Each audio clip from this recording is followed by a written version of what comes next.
So hello students, welcome to the channel, and that's the next question. Moving to the next question of definite integration. See, that question of course is based on the properties and two very important aspects, and that is how to take care of such type of function which is like maximum or minimum of two or more functions. So it is maximum of sin x and sine inverse of sin x. Okay.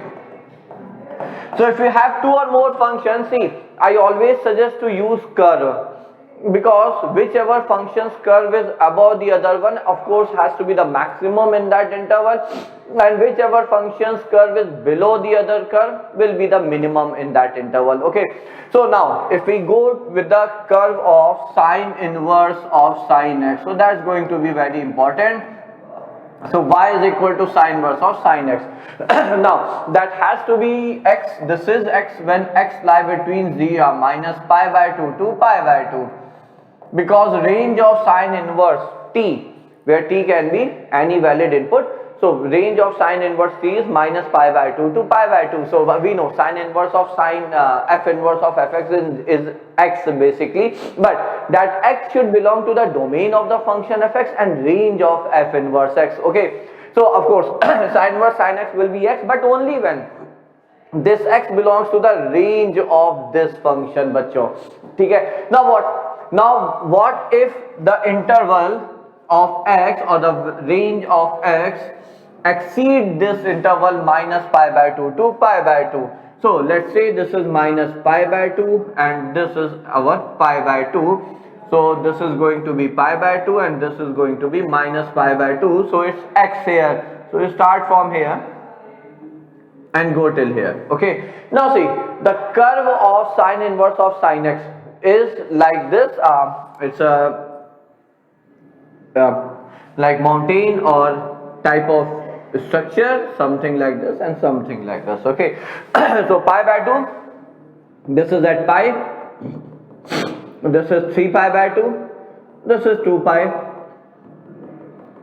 and so on and so on. Okay. Now see, one more thing, it's a periodic function. We should remember the property of a function, of periodic function, which says that if we put a periodic function inside a non-periodic function, n for non-periodic and p for periodic function. So if we put a periodic function inside a non-periodic function, resulting function is always periodic and with t being the fundamental period of the periodic function which is involved in this composite function, with t as its period. Normally the fundamental period but sorry, to be on the safer side, I keep it as period. Okay. Now sine inverse of sin x. Sine inverse is obviously a non-periodic function. Its domain is a restricted domain from -1 to 1. But sin x is a periodic function. So using this property, we can say that sine inverse of sin x will be a periodic function, and its fundamental period here will definitely be the fundamental period of sin x, which is 2 pi, and that you can see here from 0 to 2 pi. This is one complete portion, and then it gets repeated after every interval of 2 pi here. So from 0 to 2 pi, that's the curve. And we of course know the second curve is sin x. The second curve is y is equal to sin x, and that's again a periodic function. That's again a periodic function with fundamental period as 2 pi. So how will the curve be? We should remember, when x is positive, sin x is always less than x. So it goes from here,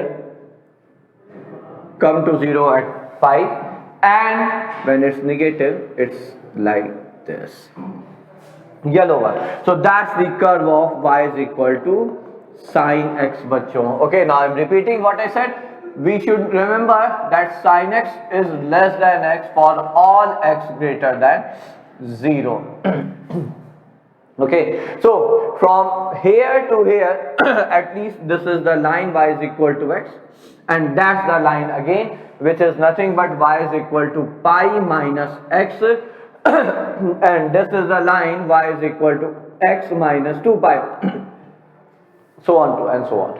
So we can see here from 0 to pi, which curve is above? Sine inverse of sin x. And from pi to 2 pi, which one is above? Sin x. So the function is, therefore, fx is, which is maximum of sin x and sine inverse of sin x. So I can write my function as, this is sine inverse of sin x when x belongs to 0 to pi, and this is sin x when x belongs to pi to 2 pi.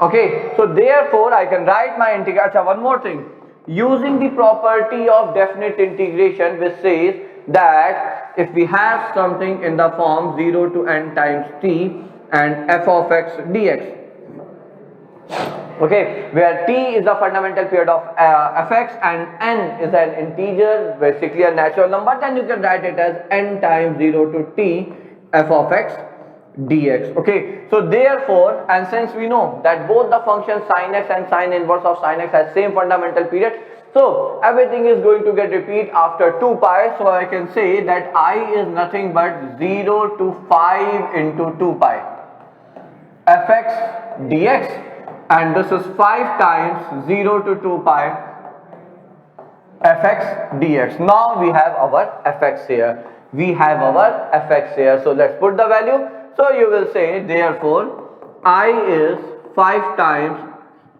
0 to pi. It's sine inverse of sin x, bachcho, dx, and from pi to 2 pi, it's sin x with respect to x. Okay, now what about the first one? Again we can see in that figure, from 0 to pi by 2, the sine inverse sin x is nothing but x, and from pi by 2 to pi, it's pi minus x. So let's break it about pi by 2 again.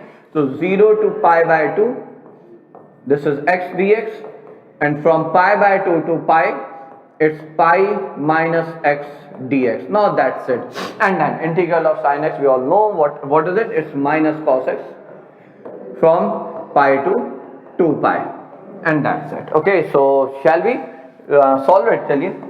So 5 times x square by 2, so I think pi square by 8 if I am not wrong, isn't that? And pi into pi minus pi by 2 is pi by 2 minus x square by 2 again, so half times pi square minus pi square by 4, and then minus cos 2 pi is 1 minus 1, so it's minus 2 here. So what do we get? Pi square by 4, this is pi square by 2, and then this is 3 pi square by 8, isn't that? So pi square by 8 minus 3 pi square by 8. So chaliye, let's try to finish it. So therefore I is 5 times pi square by 2 plus pi square by 8 minus 3 pi square by 8. So it will be minus pi square by 4. I know. So it's 5 into pi square by 4. So according to me, that should be the answer. The important aspect of this is the like using the curve, how to determine the maximum minimum when you have to compare between two or more than two functions, and few properties like the properties like the curve of sine inverse sin x is very important, but and few properties of periodic function and the properties of definite integral for periodic function. Okay, so that was the question of definite integral for today, bachcho.